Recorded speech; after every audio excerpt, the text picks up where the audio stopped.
ओम नमो भगवते वासुदेवाय नमो नमः। आज श्रीमद् भागवत महापुराण प्रथम अध्याय और प्रथम स्कंद। पहले अध्याय में सूत जी से शौनक जी कथा सुन रहे हैं यहाँ पर, और शौनक जी के साथ और इत्यादि ऋषि भी हैं। तो शौनक आदि ऋषि सूत जी से कुछ प्रश्न उत्तर करते हैं। इसी पर पहला अध्याय आधारित है। अब वो उनसे क्या कहते हैं कि कौन कौन से प्रश्न करते हैं और सूत जी किस प्रकार उत्तर देते हैं, यहाँ पर इन सबका वर्णन होगा। सबसे पहले यह जो श्रीमद् भागवत महापुराण है, ये व्यास जी द्वारा निर्मित है और ये मोक्ष की प्राप्ति का एकमात्र साधन है। अनेकों धर्म में एक धर्म इसका पान करना है, इसका सेवन करना है। जिस भक्त के मन में श्रीमद् भागवत महापुराण सुनने की इच्छा उत्पन्न हो गई, उसके तो हृदय में स्वयं विष्णु भगवान, स्वयं श्री कृष्ण राम जी आकर बंदी बन जाते हैं। हृदय के अंदर कृष्ण भगवान को बंदी बना लो और इसका सेवन शुरू कर दो। इसके सेवन से मोक्ष की प्राप्ति होती है, फिर जीवन चक्र के अंदर भटकना नहीं पड़ता। तो ऋषि आदि उनसे क्या क्या प्रश्न करते हैं। सर्वप्रथम शौनक आदि ऋषि उन्हें एक श्रेष्ठ आसन पर विराजमान करते हैं और उन्हें कहते हैं कि आपका भाग्य बहुत ही अच्छा है, क्योंकि आप पर श्री कृष्ण भगवान ने अनुग्रह किया है, जो आप उनके पात्र बने हैं। आप जो हमें लीला कथा सुनाएंगे वह बहुत ही दुर्लभ है। किसी भी लोक में किसी भी मनुष्य या देवता के लिए ये बहुत ही दुर्लभ है। सत्यलोक, इंद्रलोक, देवलोक, ब्रह्मलोक, वैकुंठ लोक, गोलोक, कोई भी लोक हो, केवल मृत्यु लोक पर ही यह सुलभ है।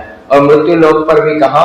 हमारे भारतवर्ष में, जहाँ पर श्री कृष्ण भगवान, श्री राम जी और अन्य भगवान के इतने इतने अवतार हुए हैं, वहां हमें पैदा होने का सौभाग्य मिला है, जहां पर हम इस लीला और इन कथा को सुन पा रहे हैं। तो सबसे पहला प्रश्न जो ऋषि आदि सूत जी से पूछते हैं, वह कहते हैं इस कलयुग में जो मनुष्य है उसके लिए मोक्ष की प्राप्ति पाना अत्यंत कठिन है। क्यों? क्योंकि कलयुग का जो मनुष्य है उसकी बुद्धि, उसकी समझ वो घट गई है, उसकी आयु वो भी घट गई है। वह नाना प्रकार की बाधाओं में गिरा हुआ है, उसको अलग अलग परेशानियां जकड़े रहती हैं। क्यों? क्योंकि वह लोभ, मोह, माया और अपनी इच्छाओं को पूरी करने में लगा रहता है। जब वो पैदा होता है और मरने तक वो सिर्फ अपनी इच्छाओं की पूर्ति के लिए ही जीवन व्यतीत कर देता है, जिस कारण से वह भागवत की ओर नहीं जाता। इसका भी एक कारण उन्होंने बताया है।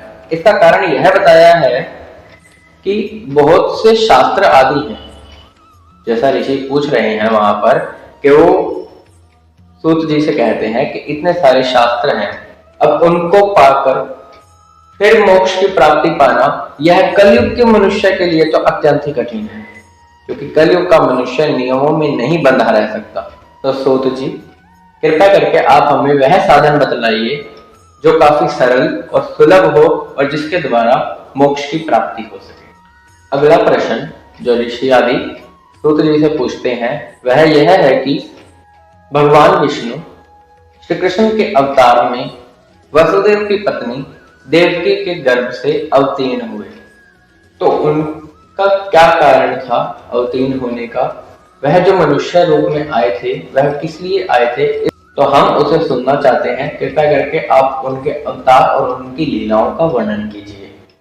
तीसरा प्रश्न जो ऋषि आदि सूत जी से पूछते हैं वह यह है कि भगवान श्री कृष्ण यों तो मनुष्य के अवतार में आए और वो लोगों के सामने भी यही चेष्टा करते थे कि हाँ मैं मनुष्य हूं, परंतु जब कंस के द्वारा राक्षस श्री कृष्ण भगवान को मारने के लिए भेजे जाते थे, तब श्री कृष्ण भगवान बलराम जी के साथ मिलकर ऐसी ऐसी लीलाएं करते कि जो मनुष्य के लिए असंभव है।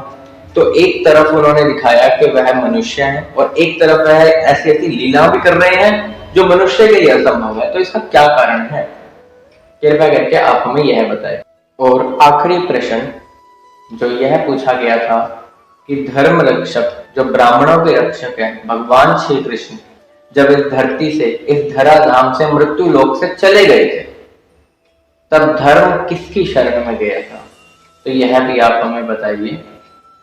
यहाँ पर पहला अध्याय समाप्त होता है।